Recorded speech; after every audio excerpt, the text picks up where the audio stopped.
श्रम निकासी दर व पारिश्रमिक भुगतान की विधियाँ। श्रम निकासी दर व पारिश्रमिक भुगतान की विधियाँ। श्रम निकासी दर निश्चित अवधि में श्रमिकों की परिवर्तन दर को श्रम निकासी दर कहा जाता है। निश्चित अवधि में संस्था से त्याग करने वाले श्रमिक तथा कुल श्रमिकों की संख्या का अनुपात ही श्रम निकासी दर है। श्रम निकासी की गणना की विधियाँ। पृथकीकरण दर विधि। पृथकीकरण दर विधि।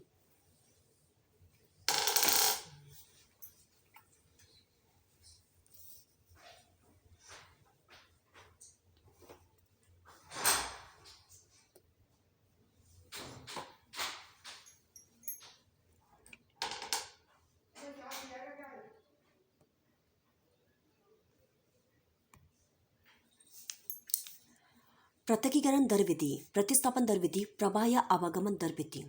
पृथकीकरण दर विधि। मेंबर ऑफ वर्कर लेफ्ट या डिस्चार्ज बटे एवरेज नंबर ऑफ वर्कर्स गुणा 100। प्रतिस्थापन दर विधि, replacement rate method, number of worker replaced बटे एवरेज नंबर ऑफ वर्कर गुणा 100।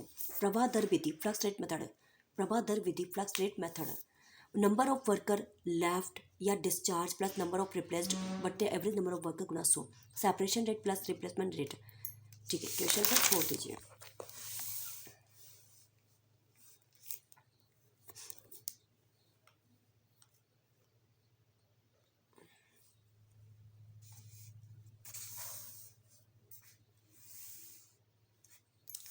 क्वेश्चन से छोड़ दीजिए। महत्वपूर्ण परिभाषा देखिए। मजदूरी सार, यह एक ऐसी पुस्तिका है। मजदूरी सार, यह एक ऐसी पुस्तिका है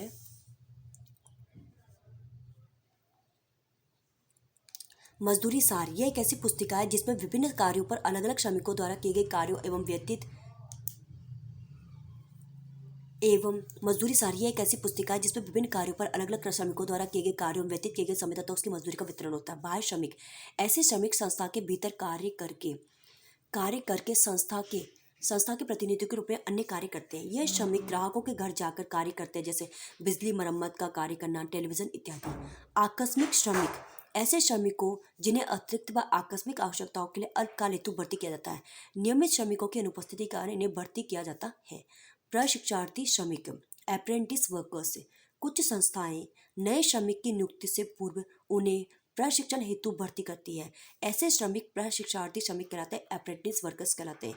ऐसे श्रमिक को पारिश्रमिक घटती दर से अथवा नहीं दिया जाता है। भूतहा श्रमिक, घोस्ट वर्कर्स, जब संस्था में गबन हेतु मिथ्या श्रमिक मास्टर रोल में दिखाया जाता है उसे भूतहा श्रमिक कहा जाता है। जब संस्था में गबन हेतु मिथ्या श्रमिक मास्टर रोल में दिखाया जाता है उसे भूतहा श्रमिक कहा जाता है। पारिश्रमिक भुगतान की विधियाँ। समय दर विधि, टाइम रेट मेथड, कार्य दर विधि, पीस रेट मेथड, बोनस योजनाएं, इंसेंटिव प्लान्स। इसमें बोनस योजनाओं में हाल से योजना, रोवन योजना, इमर्सन कार्यक्षमता योजना, ठीक है, इमर्सन कार्यक्षमता योजना, टेलर अंतरयुक्त दर प्रणाली, बार्थ योजना, गैंट कार्य एवं अधिलाभांश योजना, मैरिक अंतरयुक्त अथवा बहुमुखी कार्य दर योजना। समय दर विधि, चलिए समय दर विधि, टाइम रेट मेथड, समय दर विधि, टाइम रेट मेथड।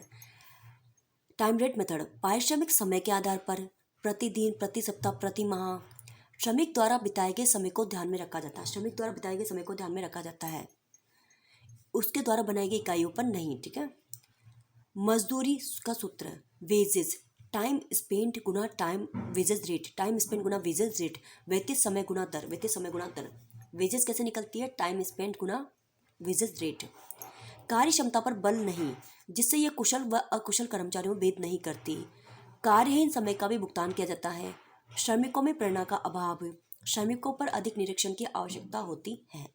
कार्य दर विधि, वर्क रेट मेथड, कार्य दर विधि। पारिश्रमिक उत्पादित इकाइयों के आधार पर, कार्य दर विधि, वर्क रेट मेथड। पारिश्रमिक उत्पादित इकाइयों के आधार पर प्रति इकाई पारिश्रमिक की दर पहले से ही तय कर ली जाती है। वेजेस कैसे निकालेंगे? Number of units Guna wages rate, rate per unit, number of units Guna rate per unit. इस विधि में उनके द्वारा व्यतीत किया गया समय पर ध्यान नहीं दिया जाता है। इस विधि में कार्य क्षमता पर बल दिया जाता है। इस विधि में श्रमिकों पर अधिक निरीक्षण नहीं करना पड़ता। यह विधि कुशल तथा अकुशल कर्मचारियों में भेद करती है। इस विधि में श्रमिकों को न्यूनतम पारिश्रमिक नहीं मिलता।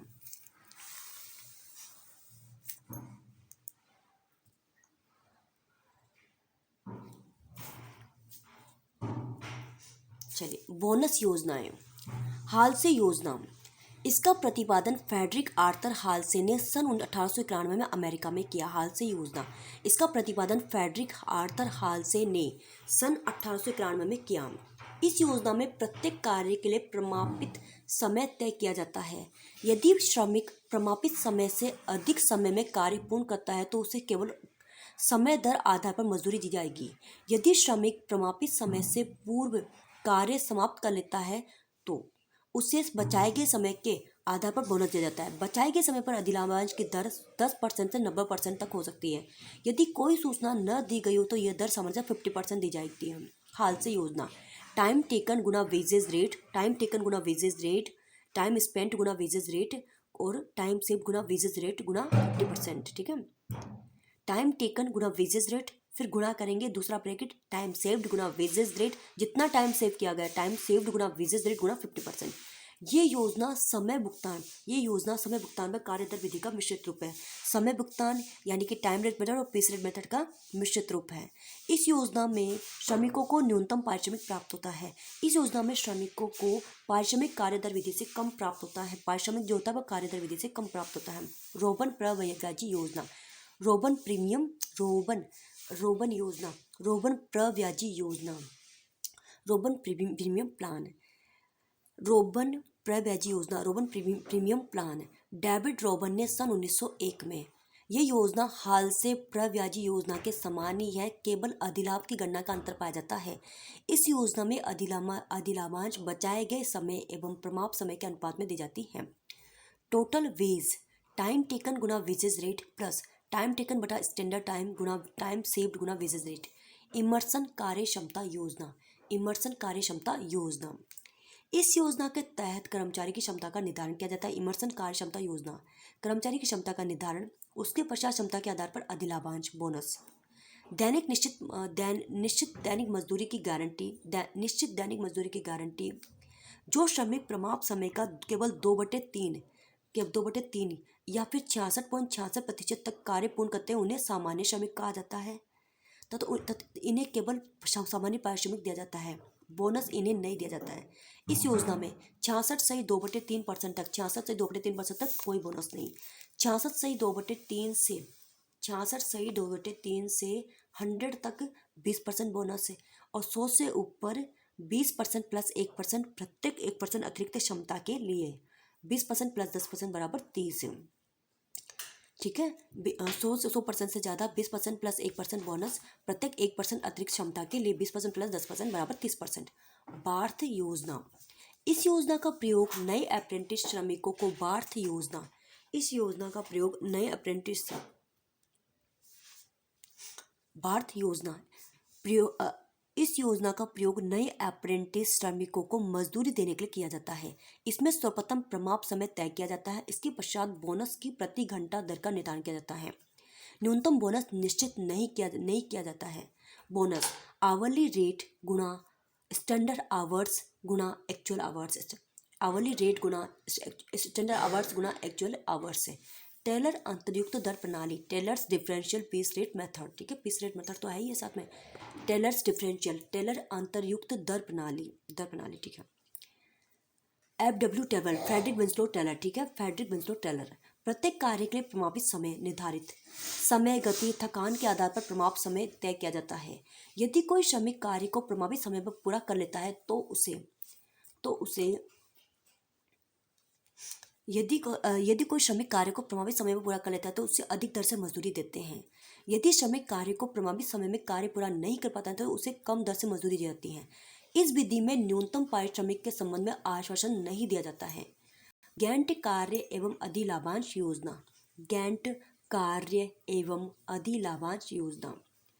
HL गैंट, समय दर, अंतरयुक्त कार्य दर एवं अधिलाभांश का मिश्रण। इस विधि में न्यूनतम गारंटी मजदूरी के साथ अधिलाभांश भी दिया जाता है। जो श्रमिक निश्चित कार्य को प्रमापित समय से पूर्व कर लेते हैं उन्हें 20% से 50% तक अधिलाभ प्राप्त होता है। जो श्रमिक निश्चित कार्य को प्रभावित समय तक कार्य नहीं कर पाते हैं उन्हें अधिलाभ नहीं दिया जाता है। उन्हें केवल न्यूनतम गारंटी मजदूरी दी जाती है। मैरिक अंतर्युक्त अथवा बहुमुखी कार्यदर योजना टेलर योजना का विकसित रूप है। श्रमिकों को 3 भागों में बांटा गया है: साधारण श्रमिक, कुशल श्रमिक और अत्यधिक कुशल श्रमिक। चलिए आगे देखिए। पारिश्रमिक दरें 83% तक साधारण कार्यानुसार दर 83 से 100, कार्यानुसार दर का 110%, 100% से अधिक कार्यानुसार दर का 120%। Time rate method time spent गुणा wages rate. Piece rate method number of unit produced number of unit गुणा वेजेस रेट पर यूनिट या स्टैंडर्ड टाइम गुणा wages rate. Halsey plan में टाइम टेकन गुणा wages rate, wage plus time saved गुना wages rate गुना 50%। Rowan plan में time taken गुना wages rate plus time taken upon standard time गुना time saved गुना wages rate, time saved गुना wages rate. ठीक है, टाइम टेकन बटा स्टैंडर्ड टाइम। इमर्सन प्लान में क्या हो जाएगा? इमर्सन्स प्लान 66/2/3 या 66.67% तक टाइम रेट प्लस 9 बोनस। 66/2/3 से 100% तक time rate plus 20% as bonus. अब 100% से ऊपर time rate plus 20% as bonus plus 1% for every increase of 1% beyond 100%। Percentage of efficiency standard time बट्टे टाइम टेकन गुना 100। बार्थ प्लान स्टैंडर्ड आवर्स गुना actual hours गुना hourly rate. Taylor differential piece rate method piece rate plan 100% से नीचे normal piece rate गुना 80%, 100% से ऊपर normal piece rate गुना 120%। Gantt task plan standard से नीचे टाइम रेट ओनली और स्टैंडर्ड से ऊपर टाइम रेट गुना 20% ऑफ टाइम रेट। चलिए अब स्टैंडर्ड से ऊपर हायर पीस रेट गुना 20% of time rate. Merrick differential piece rate method piece rate 83% तक नॉर्मल पीस रेट, 83.33% से 100% नॉर्मल पीस रेट गुना 110%, 100% से ऊपर नॉर्मल पीस रेट गुना 120%। क्वेश्चन से छोड़ दीजिए, बाद में प्रैक्टिकल्स में करेंगे हम क्वेश्चन। ठीक है, छोड़ दीजिए। आगे देखिए, ऊपरी व्यय का वर्गीकरण। ऊपरी व्यय का वर्गीकरण किसी वस्तु के उत्पादन में किए जाने वाले व्यय, किसी वस्तु के उत्पादन में किए जाने वाले व्यय जिनका उत्पादित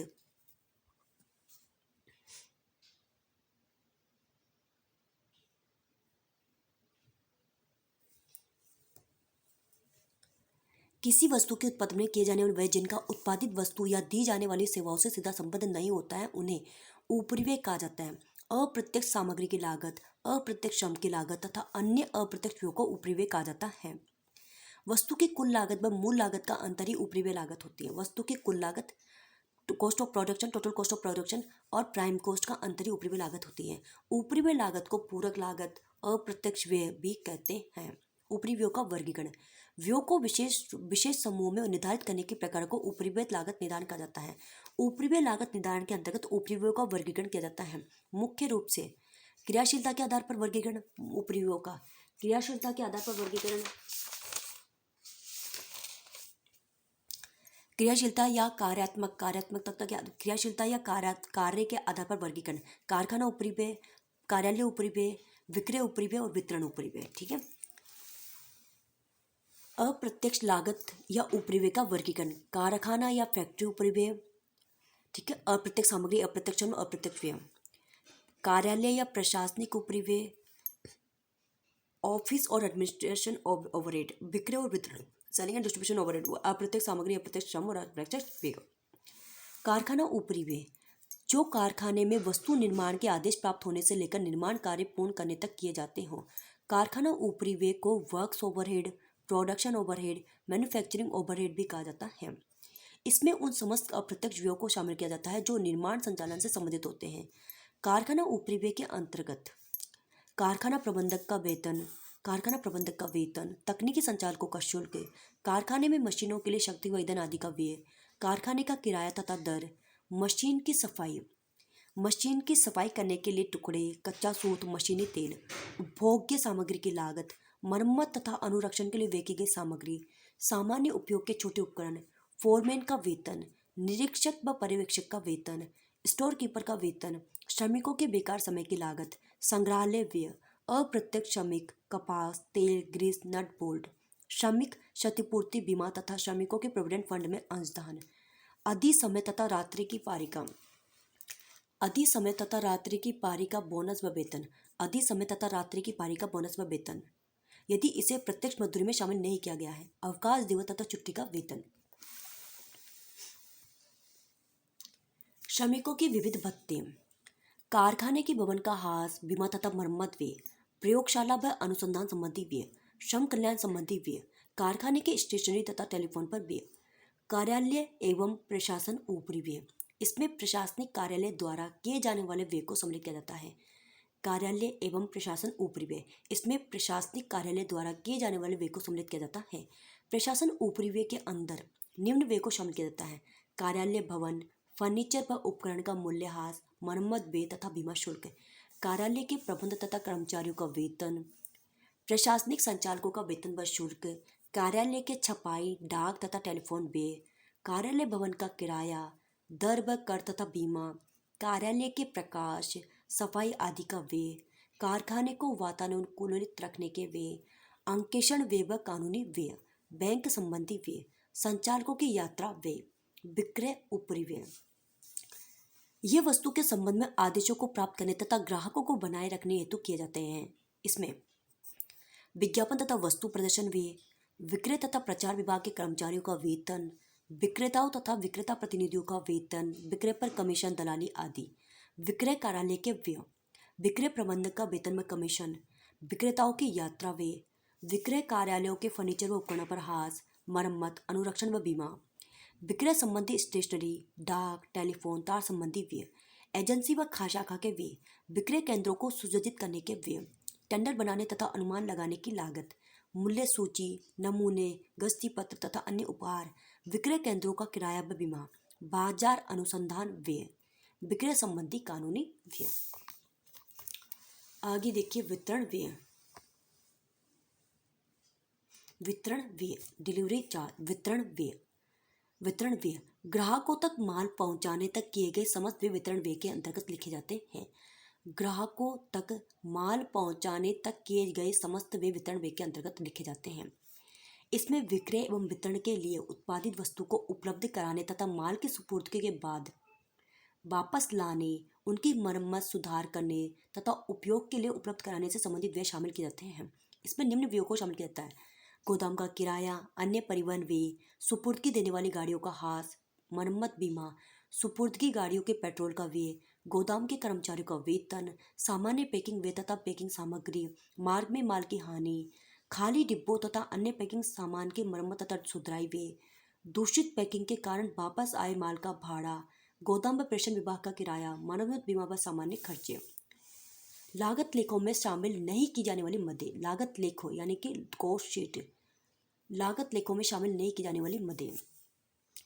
कॉस्ट शीट में लागत लेखांकन में केवल एक वस्तु के उत्पादन संबंधी व्ययों का ही लेखा किया जाता है। कॉस्ट शीट में लागत लेखांकन में केवल एक वस्तु के उत्पादन संबंधी व्ययों का ही लेखा किया जाता है, जबकि वित्तीय विवरणों में एक निश्चित अवधि से संबंधित समस्त आय व्यय के व्यवहारों का लेखा किया जाता है।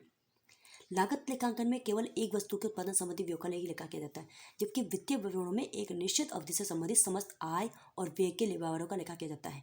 कुछ ऐसी मदें जिनको केवल वित्तीय विवरणों में शामिल किया जाता है, लागत पत्र में शामिल नहीं किया जाएगा। कर्मचारियों की ग्रेच्युटी, पेंशन, कर्मचारी ऋण पत्रों पर देय ब्याज, बैंक में जमा राशि पर ब्याज, स्थायी संपत्तियों के विक्रय से प्राप्त लाभ व हानि, अभिगोपन कमीशन, प्रारंभिक व्यय, दान व चंदे, आयकर, लाभांश का भुगतान। असामान्य व्यय।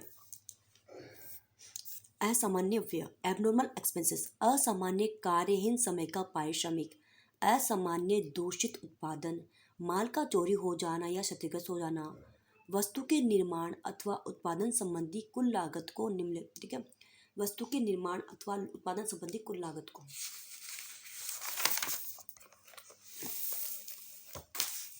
कैसे विभाजित किया जाता है। देखिए मूल लागत, मूल लागत कैसे, प्राइम कॉस्ट कैसे निकालेंगे, डायरेक्ट मटेरियल, डायरेक्ट लेबर और डायरेक्ट एक्सपेंसेस। मूल लागत डायरेक्ट मटेरियल, डायरेक्ट लेबर और other direct expenses. Factory cost कैसे निकलेगी, prime cost plus factory overhead. कार्यालय तथा उत्पादन लागत कैसे निकलेंगी, कारखाना लागत प्लस प्रशासनिक ऊपरी व्यय। कुल लागत कैसे निकलेंगे? उत्पादन लागत प्लस विक्रय एवं वितरण ऊपरी व्यय। उत्पादन लागत कार्यालय आता हो तो उत्पादन लागत प्लस विक्रय एवं वितरण ऊपरी व्यय। कुल लागत के अतिरिक्त जितनी भी लागतें लगती हैं जो उत्पादन में सहायक हो उनको ऊपरी व्यय पूरक लागतों के नाम से जाना जाता है। कॉस्ट शीट में क्या क्या शामिल किया जाता है देखिए। डायरेक्ट मटेरियल, डायरेक्ट वेजेस और direct expenses prime cost. Prime cost में फैक्ट्री ओवरहेड ऐड करेंगे तो वर्क्स या फैक्ट्री कॉस्ट। इसमें ऑफिस या एडमिनिस्ट्रेटिव ओवरहेड ऐड करेंगे तो प्रोडक्ट कॉस्ट, ऑफिस कॉस्ट या कॉस्ट ऑफ प्रोडक्शन आ जाएगी। इसमें opening stock of finish good add करेंगे, closing stock of finish good less करेंगे तो कॉस्ट ऑफ गुड सोल्ड आ जाएगी। इसमें ऐड करेंगे सेलिंग एंड डिस्ट्रीब्यूशन ओवरहेड्स तो टोटल कॉस्ट या कॉस्ट ऑफ सेल्स आ जाएगी। प्रॉफिट तो सेल्स आ जाएगी, ठीक, प्रॉफिट ऐड करें सेल्स आ जाएंगी। परिवर्तनशीलता के आधार पर वर्गीकरण, वो कार्य के आधार पर था। तो उसमें क्या क्या था कि फैक्ट्री ओवरहेड, चलिए ठीक है, उसमें क्या क्या था? कार्यालय उपरिव्यय, factory overhead, office overhead, selling overhead और डिस्ट्रीब्यूशन ओवरहेड। अब है परिवर्तनशीलता के आधार पर वर्गीकरण। स्थिर उपरिव्यय, परिवर्तनशील उपरिव्यय और अर्ध परिवर्तनशील अथवा अर्ध स्थिर उपरिव्यय। स्थिर उपरिव्यय जिन पर एक सीमा तक उत्पादन की मात्रा का कोई प्रभाव नहीं पड़ता है, एक सीमा तक उत्पादन की मात्रा को कोई प्रभाव नहीं पड़ता है, स्थिर उपरिव्यय कहलाते हैं। स्थिर उपरिव्यय का संबंध उत्पादन की अवधि से होता है, न कि उत्पादन की मात्रा से। स्थिर उपरिव्यय को अवधि व्यय, कामबंदी उपरिव्यय, स्थायी लागत भी कहा जाता है। प्रबंधकों का वेतन, अनुसंधान व्यय, भवन का किराया, दर तथा बीमा, स्थायी संपत्तियों पर हास या मरम्मत, स्थायी कर्मचारियों का पारिश्रमिक आदि स्थिर उपरिव्यय कहा जाता है। परिवर्तनशील उपरिव्यय प्रत्यक्ष रूप से उत्पाद की मात्रा से होता है, जिनका संबंध प्रत्यक्ष रूप से उत्पाद की मात्रा से होता है, जिनका संबंध, ठीक है। इन उपरिव्ययों में परिवर्तन उत्पादन की मात्रा में आनुपातिक परिवर्तन होता है, अर्थात जिस दर से उत्पादन की मात्रा में वृद्धि होगी उसी दर से व्यय में वृद्धि होगी तथा कमी भी आनुपातिक रूप से होगी। अधिकार शुल्क, गाड़ी भाड़ा, पैकिंग, रेल किराया, मशीन के चलाने में चलाने में ईंधन, प्रकाश व शक्ति आदि परिवर्तनशील उपरिव्यय है। परिवर्तनशील उपरिव्यय उत्पादन विक्रय की मात्रा में वृद्धि या कमी के साथ बढ़ते या घटते हैं, किंतु प्रति इकाई उपरिव्यय दर समान स्थिर रहती हैं। स्थिर उपरिव्यय समय की प्रति इकाई के अनुसार स्थिर होते हैं, जबकि परिवर्तनशील व्यय उत्पादन अथवा विक्रय की प्रति इकाई के अनुसार स्थिर होते हैं। अर्ध परिवर्तनशील अथवा अर्ध स्थिर उपरिव्यय। अर्ध परिवर्तनशील अथवा अर्ध स्थिर उपरिव्यय ऐसे व्यय जो आंशिक रूप से स्थिर तथा आंशिक रूप से परिवर्तनशील होते हैं। ऐसे व्यय जो आंशिक रूप से स्थिर तथा आंशिक रूप से परिवर्तनशील होते हैं अर्ध परिवर्तन उपरिव्यय कहलाते हैं। अर्ध परिवर्तनशील उपरिव्यय मशीन एवं संयंत्र पर हाथ, depreciation on plant and machinery, bank expenses, supervision and inspection, मरम्मत एवं अनुरक्षण व्यय।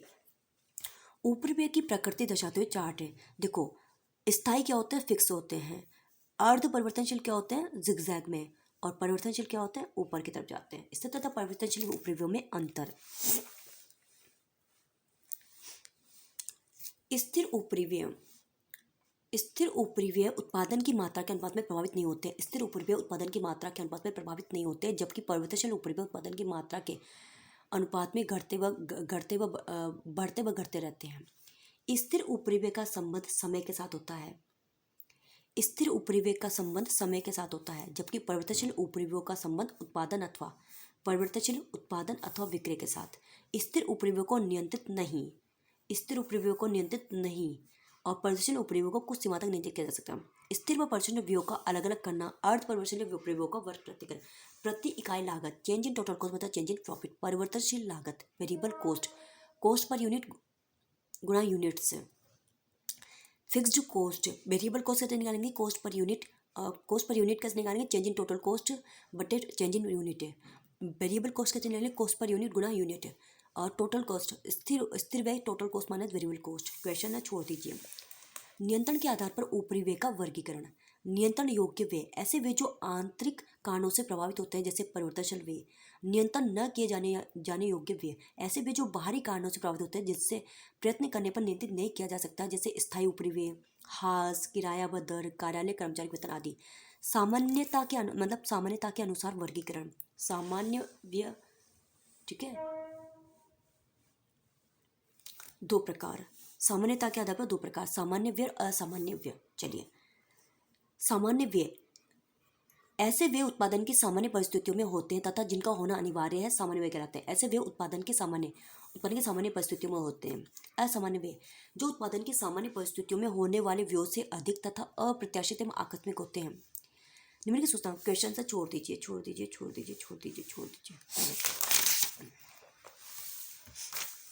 चलिए आगे देखिए। परीक्षा उपयोगी महत्वपूर्ण प्रश्न। वस्तु की कुल लागत व मूल लागत का अंतर। ऊपरी व्यय। कुल ऊपरी व्यय को कामबंदी ऊपरी व्यय भी कहा जाता है। किस ऊपरी व्यय को कामबंदी ऊपरी व्यय भी कहा जाता है? स्थिर ऊपरी व्यय। टेंडर बनाने तथा अनुमान लगाने की लागत लागत पत्र में किस ऊपरी व्यय में दर्शाई जाएगी? विक्रय ऊपरी व्यय। ऊपरी व्ययों का संग्रहण किस प्रपत्र के माध्यम से किया जाता है? ऊपरी व्ययों का संग्रहण किस प्रपत्र के माध्यम से किया जाता है? सामग्री मांग पत्र, रोकड़ बही, उपकार्य पत्रक, व्ययों के प्रमाणक। ऐसे व्यय जो प्रत्यक्ष उत्पादन की मात्रा से संबंधित होते हैं कहलाते हैं परिवर्तनशील ऊपरी व्यय। पूरक लागत या अप्रत्यक्ष व्यय को अन्य किस नाम से जाना जाता है? ऊपरी व्यय। अंकेक्षण व्यय, कानूनी व्यय, वित्तीय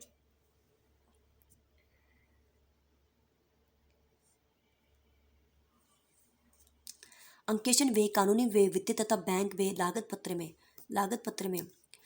पत्र में किस ऊपरी व्यय में दर्शाई जाएगी? कार्यालय में प्रशासनिक ऊपरी व्यय। सीमांत लागत ऐसी लागत जो वस्तु की अतिरिक्त इकाइयों के उत्पादन करने पर उत्पन्न हो, उसे सीमांत लागत कहते हैं। सीमांत लागत ज्ञात करने के लिए केवल परिवर्तनशील व्ययों को ही शामिल किया जाता है। उत्पादन के किसी एक निश्चित स्तर पर उत्पादित इकाइयों की वृद्धि या कमी करने पर लागत में हुई परिवर्तन की राशि को सीमांत लागत कहा जाएगा। चलिए, सीमांत लागत कुल लागत में वृद्धि या कमी बटे कुल लागत में वृद्धि या कमी बटे कुल मात्रा में वृद्धि या कमी। कुल लागत में वृद्धि या कमी बटे कुल मात्रा में वृद्धि या कमी। एक अतिरिक्त इकाई में वृद्धि करने पर कुल लागत में परिवर्तन को सीमांत लागत कहते हैं। सीमांत लागत को प्रत्यक्ष लागत, परिवर्तनशील लागत, विधात्मक लागत लेखांकन, वृद्धिमान लागत लेखांकन भी कहते हैं। सीमांत लागत प्रविधि का महत्व। इसकी सहायता से उत्पादन मात्रा में परिवर्तन का लाभ में प्रभाव का अध्ययन किया जा सकता है। उत्पादन की न्यूनतम मात्रा का पता लगाया जा सकता है जिस पर कंपनी को न तो लाभ और न ही हानि हो। इसके आधार पर संस्था की सुरक्षा सीमा तथा लाभ बिंदु ज्ञात किया जा सकता है। सुरक्षा मार्जिन ऑफ सेफ्टी और ब्रेक इवन पॉइंट ज्ञात किया जा सकता है। स्थायी व परिवर्तनशील व्ययों के अनुभाजन के कारण नियंत्रण में सहायता करता है। किसी विशिष्ट वस्तु का उत्पादन स्वयं संस्था में करने तथा न करने के निर्णय हेतु सीमांत लागत का प्रयोग किया जाता है।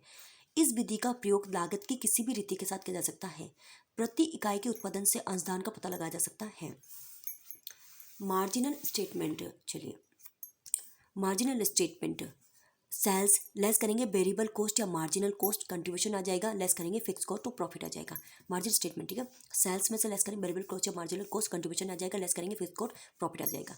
महत्वपूर्ण सूत्र अंशदान अनुपात या लाभ मात्रा अनुपात, प्रॉफिट वॉल्यूम रेशियो। अंशदान अनुपात या लाभ मात्रा अनुपात, प्रॉफिट वॉल्यूम रेशियो कैसे निकालते हैं? कंट्रीब्यूशन अपॉन सेल्स गुणा 100। कंट्रीब्यूशन कैसे निकलता है? सेल्स माइनस वेरिएबल कॉस्ट बट्टे सेल्स गुणा 100, या फिर फिक्स कॉस्ट प्लस प्रॉफिट बटे सेल्स गुणा 100। जब दो अवधियों की सूचना दी हो तो चेंज इन प्रॉफिट बटे चेंज इन सेल्स गुणा 100। Change in profit and change in sales गुणा 100। दो अवधियों की सूचना दी हो, चेंज इन प्रॉफिट बटे चेंज इन सेल्स गुणा 100। Break even point in value में कैसे निकालेंगे? Fix cost upon profit volume ratio गुणा 100। यूनिट में कैसे निकालेंगे? फिक्स कॉस्ट बटे कंट्रीब्यूशन पर यूनिट, ठीक है। फिक्स कॉस्ट बटे कंट्रीब्यूशन पर यूनिट। सुरक्षा सीमा margin of safety in value actual sales minus BEP sales है, या फिर प्रॉफिट बटे profit actual sales minus BEP sales, profit बटे प्रॉफिट वॉल्यूम रेशियो गुणा 100। एक्चुअल सेल्स इन यूनिट्स में कैसे निकालेंगे? Actual sales units minus BEP sales units in percentage actual sales minus BEP sales बटे एक्चुअल सेल्स गुणा 100। जब विक्रय दिया हो तथा लाभ ज्ञात करना हो तो, ठीक है, तो प्रॉफिट सेल्स गुना profit volume ratio minus fix cost, sales गुना profit volume ratio minus fix cost. जब स्थिर लागत न हो तो फिक्स कॉस्ट, जब स्थिर लागत न हो फिक्स सेल्स गुना profit volume ratio minus profit. जब संभावित लाभ दिया हो तथा विक्रय ज्ञात करना हो, जब संभावित लाभ दिया हो डिजायर्ड प्रॉफिट और विक्रय ज्ञात करना हो तो डिजायर्ड प्रॉफिट सेल्स कैसे निकालें? विक्रय से sales desired profit plus fix cost, desired profit plus fix cost बटे प्रॉफिट वॉल्यूम रेशियो गुणा 100। इन यूनिट में desired profit plus fix cost बटे कंट्रीब्यूशन पर यूनिट। यदि लाभ कर के बाद दिया हो तो सेल्स कैसे निकालेंगे? डिजायर्ड प्रॉफिट बटे 1 minus tax rate plus fix cost बटे पीपी प्रॉफिट वॉल्यूम रेशियो गुणा 100। अंशदान कुल विक्रय मूल्य तथा कुल सीमांत या परिवर्तनशील लागत के अंतर के कुल विक्रय मूल्य टोटल सेल्स कुल विक्रय मूल्य तथा कुल सीमांत या परिवर्तनशील लागत के अंतर को ही अंशदान कहते हैं।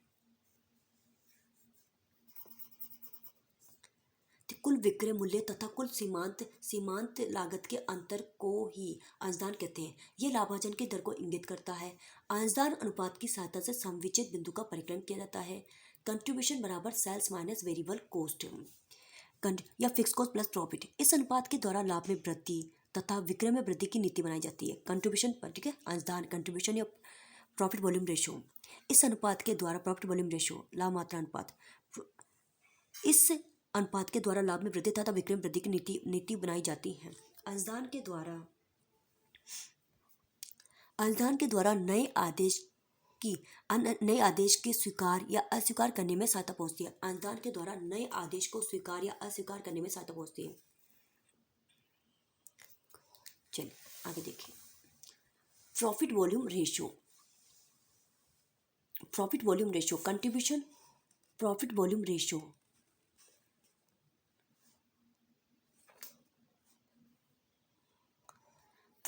रेशियो कंट्रीब्यूशन अपॉन सेल्स गुना 100 प्रॉफिट वॉल्यूम रेशियो कंट्रीब्यूशन बटे सेल्स गुना 100। सम विच्छेद बिंदु ब्रेक इवन इन पॉइंट, यह वह बिंदु है जहां संस्था को न लाभ नो प्रॉफिट नो लॉस। जहां पर अंशदान की राशि स्थायी व्यय के ठीक बराबर हो तो बिंदु समविच्छेद बिंदु कहलाता है। इस बिंदु से अधिक विक्रय करने पर संस्था को लाभ और कम करने पर विक्रय संस्था को हानि पहुंचती है। BP sales total fix cost plus total variable cost. Sales कैसे निकालेंगे? Variable cost plus fix cost plus profit. BP sales कैसे निकालेंगे? फिक्स कॉस्ट बटे प्रॉफिट वॉल्यूम रेशियो गुणा 100। इस बिंदु पर कुल विक्रय तथा कुल लागत बराबर होती है अतः टोटल सेल्स बराबर टोटल कॉस्ट। सुरक्षा सीमा मार्जिन ऑफ सेफ्टी। वास्तविक बिक्री का समविच्छेद विक्रय मात्रा पर आधिक्य सुरक्षा सीमा कहलाता है। Margin of safety sales minus BP sales, यह संस्था की सुदृढ़ता की माप का सूचक है। यह सीमा जितनी ऊंची होगी संस्था विक्रय में कमी होने पर भी संस्था को हानि नहीं होगी। सुरक्षा सीमा कम होने का मुख्य कारण स्थायी लागत का अधिक होना होता है।